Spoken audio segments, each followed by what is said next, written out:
Someone lists a condo in Vaughan thinking, they're being reasonable. The photos are clean, prices, in line, and they expect at least a few showings and maybe a quick offer. Then the first week goes by, nothing. They do all the usual stuff, they freshen up the listing, new photos, maybe a small price adjustment, still quiet. And that's when the stress starts creeping in, because it's not just about one condo anymore. It's the feeling that the whole condo market around you is heavier than it's supposed to be. More choices for buyers, more competition for sellers, and way less urgency than people remember. This isn't just one neighborhood, this is a signal. What is up, beautiful people? Matt Moy here, a full-time real estate agent in the Greater Toronto area. Let's jump right to it. Today, we're talking Vaughan Condos only. January numbers, no detached, no freehold towns, just condos. Because condos have been the pressure point in the GTA, and Vaughan is showing some really clear signs of what this part of the market is actually dealing with right now. Here's the first thing that matters: prices. In January, the average sold price for a Vaughan condo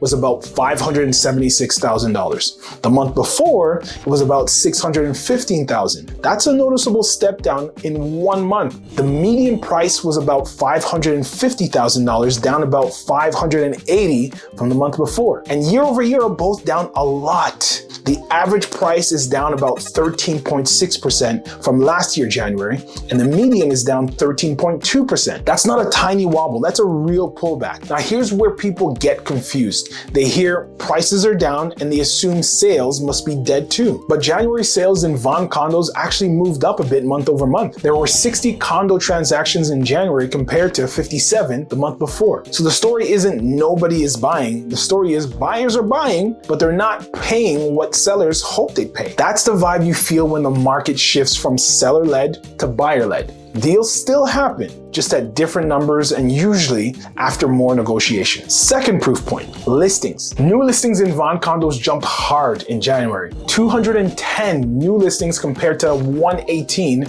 the month before. That's a massive increase in supply in just a single month. And year over year, new listings are still lower than last January. But the month-to-month jump is really what hits the street right now, because when supply jumps like that, it changes the buyer mindset immediately.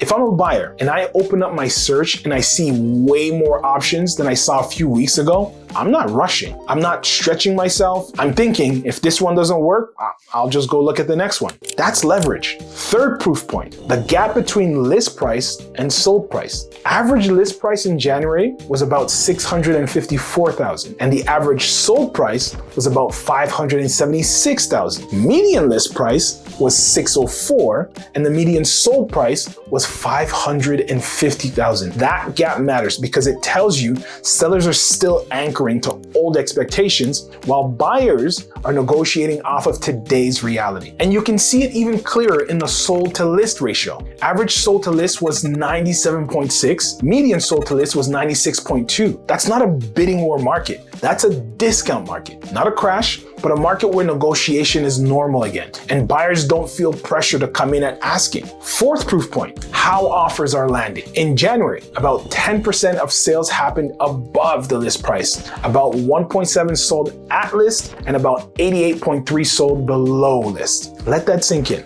When almost 9 out of 10 sales are below the list price, it's not pricing strategy story, it's leverage story. Sellers can list wherever they want to, but the market is voting with actual sold prices, and that vote is coming in under ask most of the time. Fifth proof point, time. Average days on market was 51 days, median days on market was 44 days. That's not panic level slow, but it's not fast either. It's the kind of pacing that wears sellers down because carrying costs don't stop. Condo fees, taxes, mortgage interest, all of it keeps running while you wait. And here's the escalation that a lot of people miss. Even though prices are down year over year, days on market are actually higher than last year. So you're not just getting less money compared to January last year, you're also taking longer to sell. That combination is what creates quiet pressure, and that pressure shows up in the sixth proof point, terminations. There were 120 terminated listings in this January. That's a big number relative to 60 sales. Terminations don't always mean failure, but they often mean frustration. A seller pulls their listing, tries again later, or decides to rent it out, or just pauses because the market isn't giving them the number that they want. When terminations go up, it usually means sellers are testing the market, not not getting the response they expected,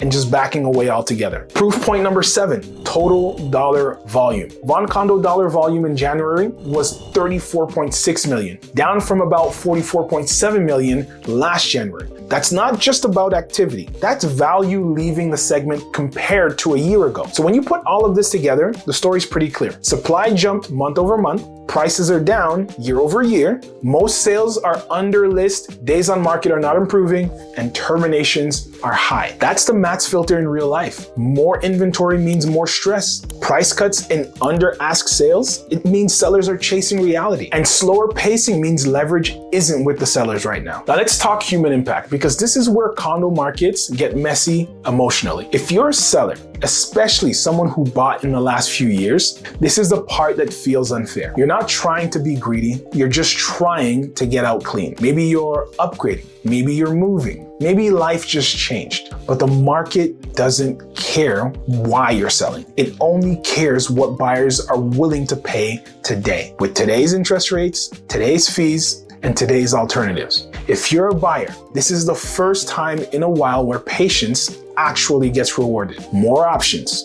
more room to negotiate, and less of that feeling that you have to decide in 30 minutes or you'll lose it. And some of you guys might not even know what that feels like, but just know that you are spoiled right now. And if you're an investor, this is where the math starts to matter more than the story. When prices soften like this and listings rise, you start seeing more landlords competing with each other too, because resale pressure and rental competition usually shows up in the same season. All right, verdict time. This looks like a condo correction in Vaughan. Not a free fall, not a sudden crash, but a clear reset where pricing power is moving away from the sellers and pushing towards the buyers. And here are 3 things I'm seeing that keep repeating in markets like this. First, list prices start to matter less than sold to list. When most homes sell under ask, the real market price is whatever buyers are consistently negotiating to, not what sellers are aiming for. Second, higher terminations usually come before more realistic relisting. People pull listings when they're not ready to accept a new price. Then, weeks or months later, they come back sharper. That's how the market grinds lower without looking dramatic. Third, the buyer mindset changes faster than the seller mindset. Buyers adapt quickly when inventory rises. Sellers adapt slowly because they're anchored to what they think the condo should be worth. That gap is where the standoff happens. So if you're looking at Vaughan Condos right now and it feels like the market is just heavier, you're not imagining it. The numbers line up with what people are experiencing right on the ground. More competition, more negotiation, and less urgency. And if you want to see how this is playing out in another condo heavy city that competes for the same buyers, the same investor dollars, I broke down Mississauga's January condo numbers in a separate video. It connects directly with this Vaughan story because the same pressure shows up when supply rises and buyers stop rushing. The video is right here. Go ahead and click that link and I'll see you there.